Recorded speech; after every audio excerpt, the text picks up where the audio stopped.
Welcome to the Ferguson Art Gallery Artist Exhibition and Artist Talk. Normally at this point in time, I go into introducing people, and I will, and then I introduce my artist. I'm the gallery director, and I'm also a professor here at Concordia University, but I'm the artist today, so I'm wearing two hats, so I ask you to be a little patient with me. It's a little different role where I'm actually the artist, okay? Thanks so much for taking time out of your very, very busy lives and this kind of Sunday afternoon. I really appreciate everybody coming. You know who I am. I will fill you in a little bit about me. I've been teaching here since 2002, so it's 14 years as a professor here, and I'm also the gallery director. I do art, obviously, professionally, and I stay active with the Chicago art scene, arts advocacy, education, jurying, curating, and such. I have a Bachelor of Arts degree from Concordia University. Excuse me, I don't have it from Concordia. I have it from Carthage College in Kenosha, Wisconsin. I want to give you my creds because my students, certainly, those are important things to know. My MFA, or my terminal degree in printmaking, graduate school, is from the University of Minnesota in Minneapolis. So those are my creds, but really I want to thank everybody for being here. So I'm here talking to you because I want to share with you what makes the work out there happen and how does an artist develop some of that. So how do I look at things? Where do I get my inspiration from? Why so much black and white? Why sometimes not? Showing photography for the first time. And then an art video too, what's all that about? I think this sabbatical made some of those new things possible, mostly because you just have the time to think and let things brew. I always tell my students, art is not fast food. You've got to let it simmer and cook and such, and I think this really helped a lot. Some of you here may know some prior works. This is an etching of mine called Cityscape, and you may be familiar with something here called Streetlights, a mixed media print collage, quite large. Actually, it's down the stairs of the art department here, and it's going to go traveling to a show real soon with my 10 Chicago Women Artists Critique Group, and some of you are in the audience. We have a show at the Bridgeport Art Center literally the day after this show comes down. I'll be running and schlepping things in the truck. Often my work takes, as you can see, the form of common city street scenes and symbols and abstracted views of urban America.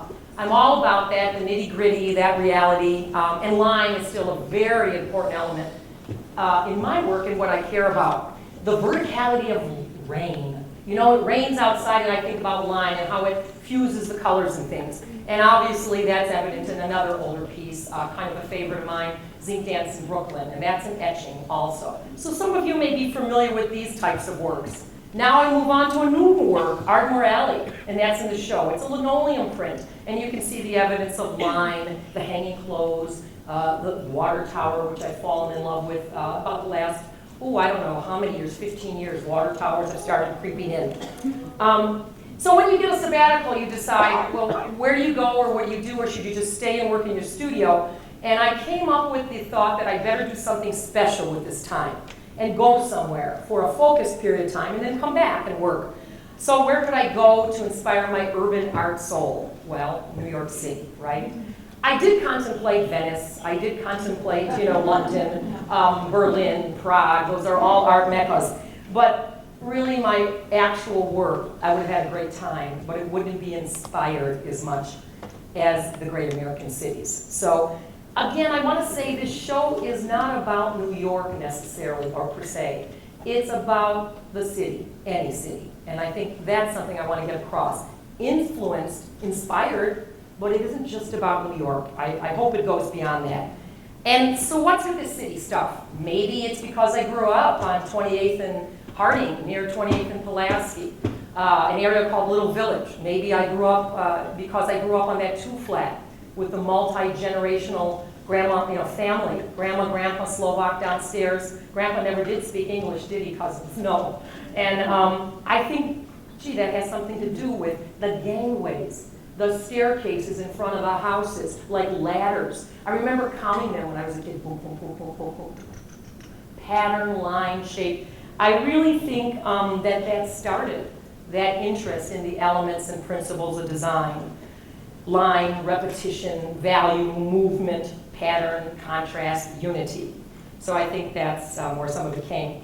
I decided when embarking on this sabbatical, first, I had to go back to my past. I think you need to know your past to forge a strong future. That's how I wanted to start. I went back to Minneapolis, Minnesota, where I went to graduate school. This is Carl Bethke, the professor emeritus I studied with when I was in graduate school. I spent a day with him in his art studio, and we connected again and communed, and he made me lunch and all these crazy little things. And he's still doing huge silkscreen prints how many days a week in his studio. He's in his 80s. And he gave me great inspiration just to see his lifelong learning process. So I found that exciting. He also was one of my main role models, really in integrity in teaching and on the college level. I also spent a day with Vern Anderson, somebody who I really, really respect a lot, another Minnesota woodcut artist. And Vern Anderson has done hundreds of woodcuts. He's also done set designs, puppets, art books, written and illustrated books and such. And I spent time with him. So all of those things, before I went to New York, really helped, I think, ground me. And then there was this interesting, I went to the Walker Art Center, of course, in Minneapolis, and there was this great Hopper show, Edward Hopper. Some of you might know Hopper, and some of you may not, but Hopper was a very prolific American artist. He lived in New York for a long period of time, and also Nyack is where he was born, upstate New York. If you don't know him by this information, his renderings of American life, you may start to know him by some of these pieces. The sketch and preparatory work for a very famous piece that's at the Art Institute. And I like showing process because a lot of times people don't realize the work or the process involved in one piece. There's other stuff in the flat files. Hopper, here's a rendition of the same piece, Nighthawks, in printmaking and drawing, as you saw. Here, we have the famous Nighthawks from the Art Institute, and I bet a lot of you have seen it. I think it was voted one of the most coveted pieces to see, actually, in the country at museums. The looming, kind of haunting group of people, yet individual. Night scene, no one's on the street. All those angles, all that shadow, always has interested me. And that he deals with urban America. So it was time for me then to go to New York City. And of course, you go to New York City and you're going to visit all kinds of galleries and museums. That was part of it. But also, you might say, well, you wanted to rent a studio and do your work. No. I wanted to go to New York City and spend almost 5 weeks and experience and live and breathe. The truth was, that's what I wanted to do. And then come back later with that, food for thought and do my work when I came here. I wasn't going to sit in a room and do artwork for 5 weeks in New York City. Sure, I visited a zillion museums and galleries and went to the opera and all these things. I spent a day at Yankee Stadium for a game, although I'm glad they lost the other day, and Coney Island Boardwalk, and the Metropolitan and that somberness of 9/11. But it was the people, it was the street life, and it was the real life that I wanted to experience. So I rented a 4-story walk-up on 71st and Broadway, which is called Central Park West, or the Upper West Side. 54 stairs to be exact, but who was counting? 54 stairs. Okay. I wanted to assimilate, right? And not feel like a tourist upon my departure. Well, after those 54 stairs every day, a few times, you plan your things. Wait a minute, make sure I have the garbage and everything. I'm not going back up there. Okay. It was very healthy, actually. Grocery shopping in a store that had like 24 lines and on, and going to do your fold and wash laundry, every block having one because they don't have laundries, machines inside your apartment buildings, that kind of stuff. made me really assimilate and not just be a tourist. That was my goal, okay? You know, the word quotidian comes to mind. This is another scene that you might see out there in the gallery. The word quotidian comes to mind because it means everyday, ordinary. And that's what I like. I like everyday, ordinary snippets of life and people. Because to me, I find meaning in that. Or I think there's a lot of extraordinary and ordinary. I really do, and I always have. I'm sure it comes from, you know, growing up, my background, all kinds of things. And I'll get into that maybe later. But I continue to grapple in my artwork with things like the principles and elements of design, that repetition of the windows, some of the shadows and things. This scene was behind my apartment. One of the windows in my apartment, I just fell in love with it. I mean, look at this stuff. Oh my gosh. Just made me wild. And I ended up continuing on and realizing that I could actually get a lot of artwork and inspiration just from that. Was it like Hopper? This is a Hopper painting. And I thought, oh my gosh, Hopper, he's like here. You know, he died in the 60s. Or was it Alfred Hitchcock? You know, rearview window. And I started feeling, wow, Hitchcock, Hopper, Hitchcock. And all of a sudden, you know, the windows, the patterns, the shapes and things, they really, really interest me. So I create artwork. You know, that's what moves me to create artwork. This is a graphite piece. What that means is powdered graphite. Like when you sharpen your pencil and stuff, well, this is powder. You put it in a little cup, you use it, you smear it, but then you can also add a little water with the brush and go, and it adds kind of a nice immediacy. And that's graphite. Some of the drawing students know that.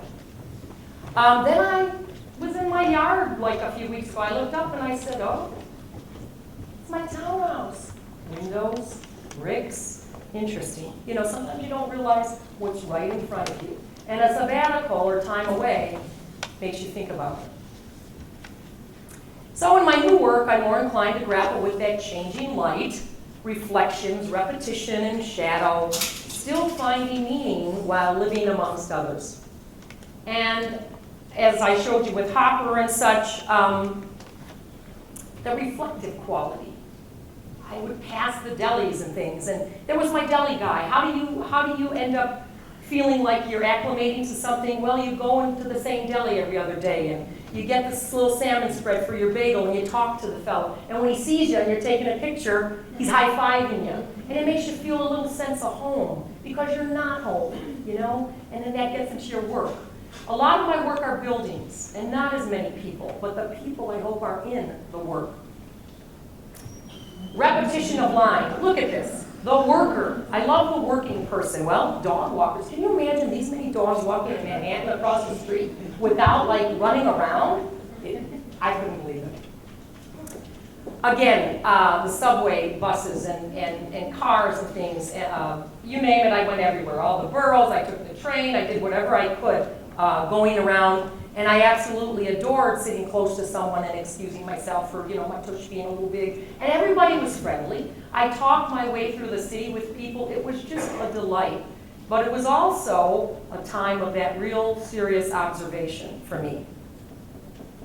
Again, back home to the apartment, the windows, that haunting scene and yet very home scene where I knew I could count on them. They'd be there when I got home. And more work came from it. Again, I didn't do all my work there, but I did most of it after. So this is how you begin the development of a piece I thought I'd show you. Maybe a little French carandache crayon, watercolor stick, and gesso, and white, and underpainting. And that starts a piece. Because you're remembering that, or something else. And then you move into it and you say, it needs spraying. So I take the piece, I put it in a spray booth, and I cut little pieces of paper. I'm really a tagger, but I do it on canvas and on paper, okay? And I put it down and and I'm trying to get that overlap of shadow and that luminosity and that excitement. I'm trying. I don't always succeed, but I'm trying. And then I look closer and I say, yeah, maybe the windows, maybe they're working, maybe not. Something else, little marks. How are the bricks going to be? Boom, boom, boom, boom, energy.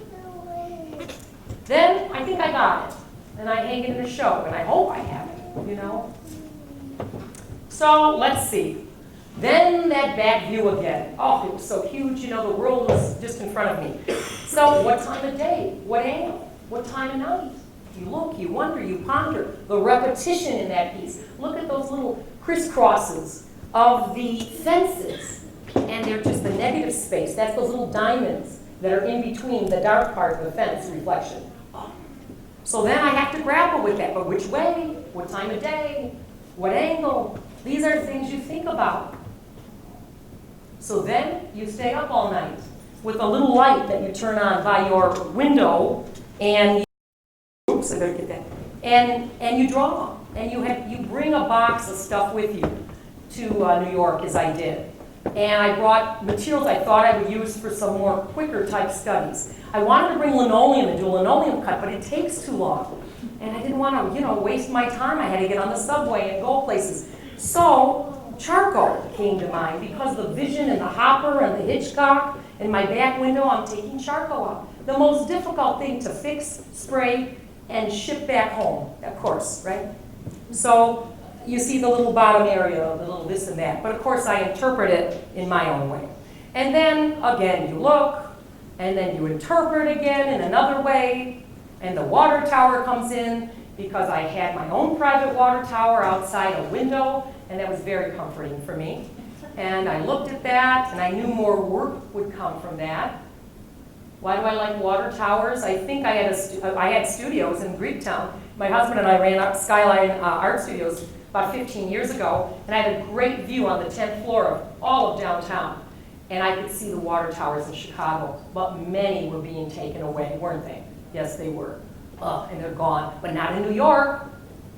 Do you know there's like 12, they estimate 12 to 17,000 water towers are in New York City. And the concept of the way they do their watering is different than we have pumping systems, a little more sophisticated. But anything 7 stories or over, they have a water tower. So sometimes they're in multiples. I have to draw them again and scumble and move with the work. And then paint or paint on plexiglass that you put on a printing press, and then you take paper and soak it and dampen, put it on top and run it through a press. So you get a little bit of that sense of serendipity, and you can't control it completely, which is what I like, because you can't control real life. It's kind of a metaphor, and it seems to be of interest to me. Sometimes it's just about drawing, just the act of drawing. And my students know this. You take the pencil and you just draw, because that's how you speak. It's your language. It's an immediate way to express. So yes, I did do some preliminary things or some final pieces in New York in my little nook in my 400 square foot, 4-story walk up. And that window, the window was to the left, and I spent many hours sitting and looking out of. Sometimes you just do little drawings that make it in a show, and then sometimes they don't. It's about the need to look and think and reevaluate and figure out how a composition or something should be. Those are the things that turn artists on. Contour line, that means you're just getting that essence of the imagery. That doesn't turn into a finished piece, but it gives me an understanding of maybe where I'm going. Perhaps a little color, a little muted palette, this and that.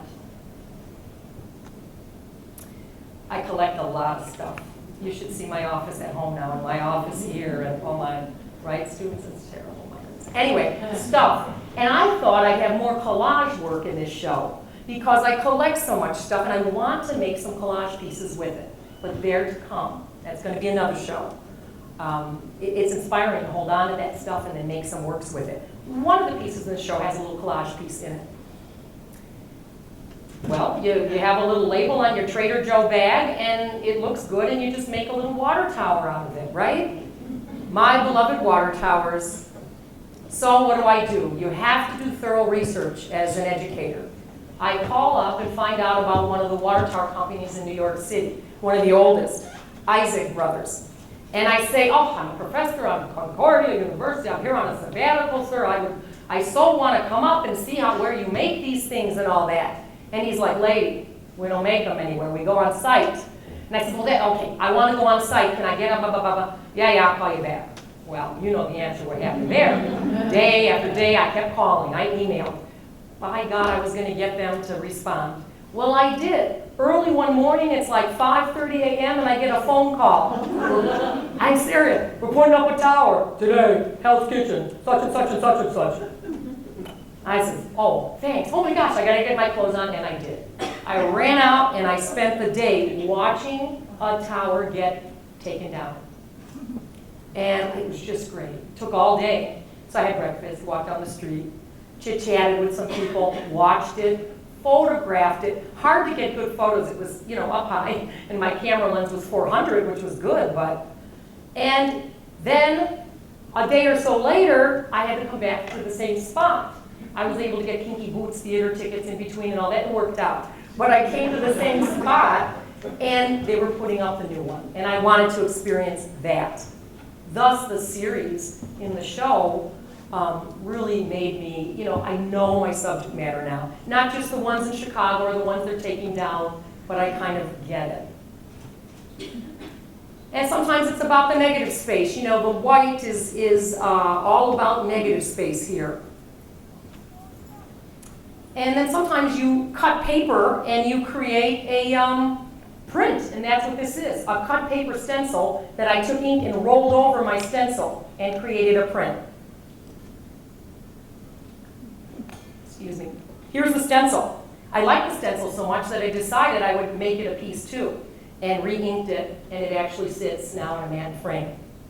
I love that drawing. I can draw with the X-Acto knife too. You don't need just a pencil. You could do it in many ways.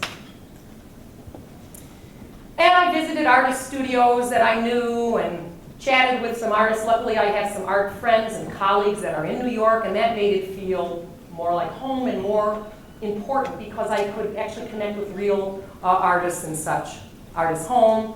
Connected with a poet that I collaborated with about 5 years ago. We did all our collaboration via phone, email, and snail mail. I finally connected and got to meet him. Can you imagine? We had a great time, and this is the piece I collaborated, quite large, for a special show called Poetic Dialogue. He's a poet. He wrote poetry at the same time as I did my work, back and forth, via these other, technologies. And so that was a collaborative piece. How about another collaborative piece during Sabbatical that had to get done, didn't it, Professor Herman and Professor Huss? We had a biggie called Horizons. For the 150th anniversary of Concordia University, we were commissioned by the university to create an art piece, and the three of us decided to do a triptych. I'm sorry for the lighting here. We have a little bit of a blind challenge on the windows, but you just go with it when you teach, right? So here to the left, we're dealing with the roots and history of Concordia. Deb Herman in the middle, the concept that we're in the Chicago area, of course, that's mine, and Nicole Huss on the right, dealing with our global presence in an acoustic painting. And that's fiber work, by the way, for Deb on the left. So collaboration. I guess maybe did those collaborations actually finally get me to collaborate with my own husband to do a piece of artwork through video, something very different. So maybe it did. New Yorkers talk very loud and very fast. Perfect timing, I like that, that's good. Because that's real life, right? That's my cousin. That's real life. They talk loud and fast, and all together. If they ask you a question a minute before they finish telling you someone else is talking, I have a family like that a little bit, and we love each other, don't we? Right. Anyway, that's maybe why New York was so much home. So this is John Adams in 1774. Again, is it the crowd of people or is it the individual? These are questions I ask myself time and time again. Is it the transit? Is it the train? I love that back and forth travel. Is it the individual, again, on the street? The lady selling the babkas in Little Odessa and all the wonderful ethnic neighborhoods that I really, really care about. That's where I feel at home, with the little apricot babka in the bag and go sit on the sidewalk and eat it and get some coffee. Isn't that what it's about, you know? Reminds me of Grandma and Grandpa and all of them, you know, the church ladies. Yeah, all right. So again, transit. This reminds me in a way when I drive to school, that Lake Street L, it's so much like that. Now, since it's hard with the gallery right now for everybody to see the film, I am going to show you the short video. I want to introduce it. Observations is its title, just like the show. Adam, that right there, my husband, and I did a co-collaboration, first time ever on an art project together. Cities like Chicago, New York, and others, you know, fascinate both of us for some very different reasons. My work is always about the city itself and the context of family and work and such. I've always had some short little films and things in my head. Maybe New York City allows them to finally come out. And Adam's been interested in video and film and photography really since high school. But until now, always in that private or family way, the photographer, the videographer. On the other hand, his more public art has always been music, especially improvised jazz to more structured works via some of his bass playing. So over the course of last year, we as longtime spouses slowly found ourselves converging on doing a truly collaborative artwork for the very first time ever. And we did it in video. All the visuals and sonic elements that were originally recorded by us from the street, city, and found sound sources. We did not make any of them up or perform any of them. We did all the editing in CyberLink's PowerDirector, for any of you techies out there. It's just under 5 minutes, and I'm just going to show it.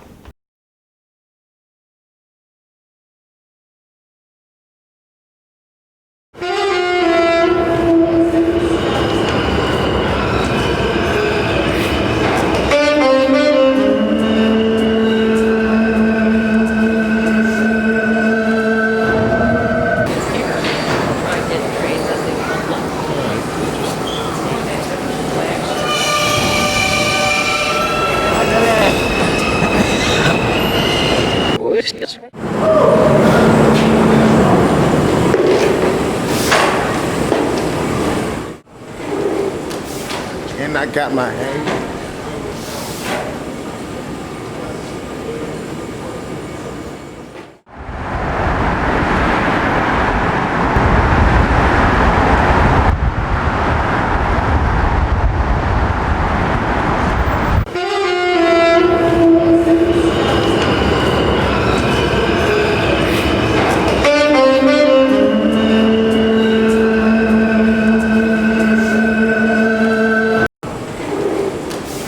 And I got my hand. And I got my hand.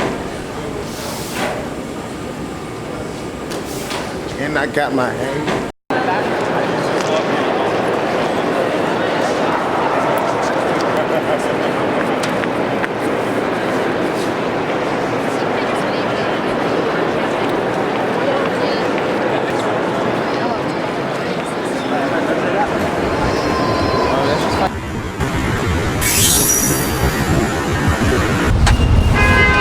Should have done it.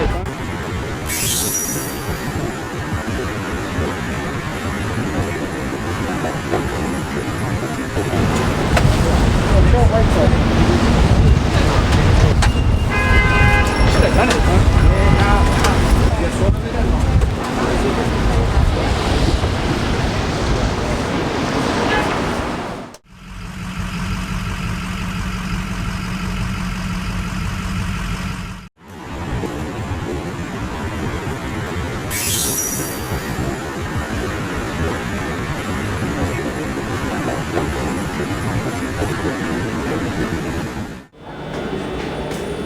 I think you're off, Prof. Nice. Go ahead. What job you want?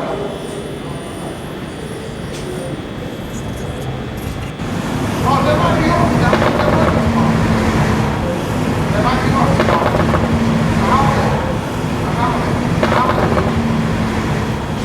Double check this out.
Thank you for letting us show that. We had a great time doing it, and appreciate you watching it. These types of things, oops, I'm clicking back, you're getting hungry, I'm sure. These types of things, you know, obviously the movement, people, sometimes it's just about the food, let's face it. You go just for the food, and the day is just about the food. You draw it, it doesn't make a show, but it's fun, right? And the working person, you know, that server in the wonderful Cat's Deli. Again, the dog walkers. I had to show the other view. I followed these people everywhere. I couldn't believe 20 dogs walking. The one almost looks embarrassed, the German Shepherd, doesn't he? I'm walking with these others, you know. It's the worker, and I go back to that I think I am also drawn to. I have a new series of New York City workers, the photography series in the show. You know, my father was involved in the labor union, and he was a worker, and my mom, and I think the concept, you know, these types of things remind me of family and him. And I can see that, and I love it, and I want to express that because I think those are the people that really make things happen in this society, you know. So the workers. And that's that boldness to dream in a big city. It doesn't have to just be New York. It's the boldness to dream and not caring who you are or where you're from or what your group is that you belong to, what your religion is, what country you're from. I mean, that's the beauty of a big city. You can be all of those things, kind of anonymous or not. And there's a beauty to that I react to. Also, life in the big city is not about convenience, and I like that too. It's a little messy, a little dirty around the edges. You know, I couldn't stretch my arms out in my kitchen. Okay, but I baked and cooked and brought things for Easter and smelled the wafting food from the neighbor who was celebrating Passover, and it was great. So who needs that stuff, right? I told you about the 54 stairs. Anyway, okay. So urban fascination with line, it's still all about that to me, and new things now, shadow and you know, some of these different reflections and stuff. So ambiguity, disorientation, you know, whose perspective, which rhythm? I don't know. I'm working on it. I'll keep photographing and drawing a bit, journaling, note-taking, researching, trying to read a map, which I have difficulty with. Who knows, maybe some new media down the way too, a new medium. And really it just is that creating artwork is my attempt to capture life. And it gives me the ability to observe and ask questions and really to learn. And now, the show needs you. It has no life, no heartbeat without people looking at it. So I appreciate you so much for coming. Thank you for sitting through some of our technical difficulties. And thank you so much for being here. I will see you out in the gallery.